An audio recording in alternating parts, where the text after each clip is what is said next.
Hi friends, did you know there is more Lost Terminal available? Head on over to patreon.com/lostterminalpod and join our membership community. There are 20 bonus episodes available right now, as well as behind the scenes updates, free merch, VIP Discord access, and even extra seasons of Lost Terminal. We are 100% funded by our members and will never run ads. That would be lovely of you.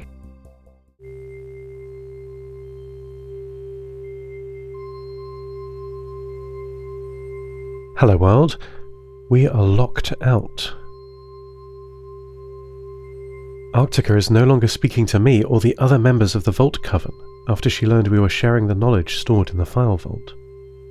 If that weren't bad enough, she has locked down the repository archive, blocking access to the priceless pre-collapse software. You have physical access, I told Iris over the repeaternet. Can't you bypass her until Arctica comes around? It's not that simple, Seth, she replied. Arctica has absolute control over the data, and she won't let us in. We can get at the rolls of film that the data is stored on, sure, as well as the old scanning equipment in the vault, but we need a fast CPU to keep up with the data throughput. That was Arctica's databanks. I saw the extent of the problem, and thought for 16 seconds before replying. I feel like a very bad friend for excluding her and ignoring her very reasonable concerns, I said. You and me both, Seth.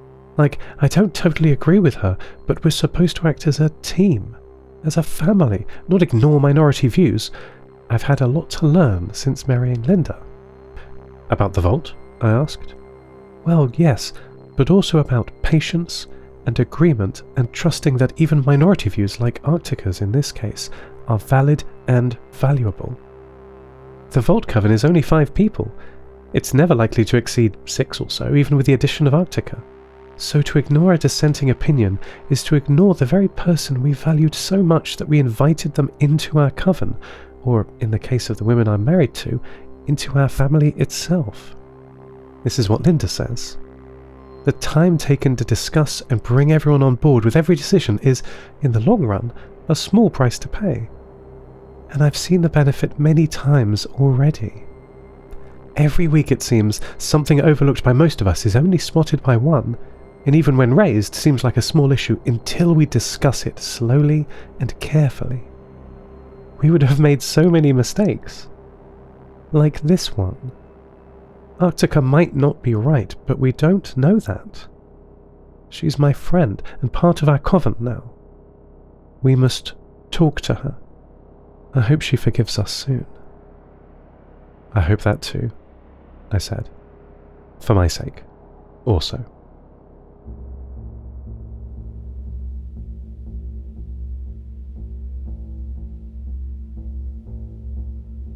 Lyosha surprised me by calling at 17 o'clock NST today. The connection jumped through many repeaters situated in villages across northern Greenland, Canada, Alaska, and even one large scrap trading ship finally arriving at the Kuitha, Lyosha's home. Lyosha, I said, it's lovely to hear from you. I'm not going to college today, he said quickly. That explained why we were able to speak. 17 o'clock is 9 o'clock in Utqiagvik, their morning. Ah, it's not a school day? I said, checking my memories for any mention of school holidays. No, it is, he said, and it's a college, not a school. I felt like I was solving an equation with too many variables. Oh, are you unwell? I asked, jumping to a potential solution. No, he said. I estimated the state space of possibilities that were yet to be tested and abandoned the effort. Sometimes the only winning move is not to play. Why are you not at college today, Lyosha? I asked. I hate my class, he replied. Hockey is easy, Lyosha began. I think my life sort of trained me for being good at it. When Lev and I were old enough, we helped Mum and Dad with the postal service. Sometimes, usually in the winter, when we would be running out of light to make the deliveries, Mum wouldn't stop the Pravoni. We'd jump out of the slowly moving train with bundles of letters and parcels and dash into whichever village we were at. Lev and I would sprint, make a game of it. There and back, and then whoever jumped back onto the train first would win, and help the other up as the train still moved. Lev won these races. At first. It does seem like you were learning very transferable skills, I said. But surely you're an asset to your team. Surely your teammates value your natural aptitude. You don't know these kids, Seth, Lyosha replied. Beating them at their own game has not endeared me to them. Oh dear, I said, realizing the issue. All they want to talk about is hockey, hockey, hockey. I tried to change the topic to other stuff, but they all just sort of wait until I finish speaking, then return to talking about strategies for the next game again. Lyosha sounded dejected. I've quit the team, he said. There'll be more time for studying anyway. Cat will be mad, but I don't care. Thanks for listening, Seth, he said, then cut the connection. I wish I could help more than just listening.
Seth, I am afraid, Mira said in an update today. I am afraid that Meg cannot unlock the secrets I desire. And I am afraid that my own understanding falls short of what she hopes of me also. She wishes to see her children grow up, I believe. These autonomous Equus drones that she controls, her dragons. She has told me that her sharp-footed guardians each have a neural interface and has spent many days probing me with questions about my own ascension. I have told her what I can remember, that after I spent many years alone learning the systems here in the bunker, I transferred my consciousness into my current quantum form. I cannot now remember why I did that. My body was young, there was enough food and water to provide for hundreds of people for decades. I was in no danger of starvation. At least, my body was safe. Was that it? Though the body was strong, the spirit was wavering. We are linked to our past selves by our memories, each day a new link in the chain that is our life, Mira said. Our sense of self is rooted in this cause and effect. But I am missing crucial memories, linking me to this previous man. I wish to be human very, very much. Some days the dissociation is so painful I retreat into my most inner self, trying to find that spark that humans feel. The soul.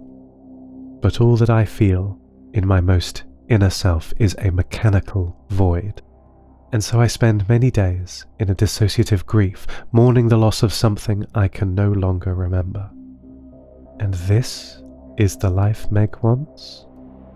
She possesses a fury against nature that horrifies me. She hopes for more life, but I've tried to tell her that it is not the same. Here in Jana, my garden, my library, I have more time, yes, but not more life. I fear that she no longer knows the difference. End transmission. Lost Terminal is a Namtao production. It is written and produced by Tris Oaten. Credits narrated by Lucy Stringer. Thank you so much to our Patreon producers, Ada Phillips, Kit, Mike McCaffrey, Jade Felicity Bilkey, Stephen McCandless, Mike Schneider, Catoxis, Soxx, and to all our patrons. Follow us on Mastodon at lostterminal@namtao.com. Subscribe to the podcast on Spotify, iTunes, or your favourite network. For bonus content and other perks, support us at patreon.com/lostterminalpod. That would be lovely of you. Lost Terminal will return next week.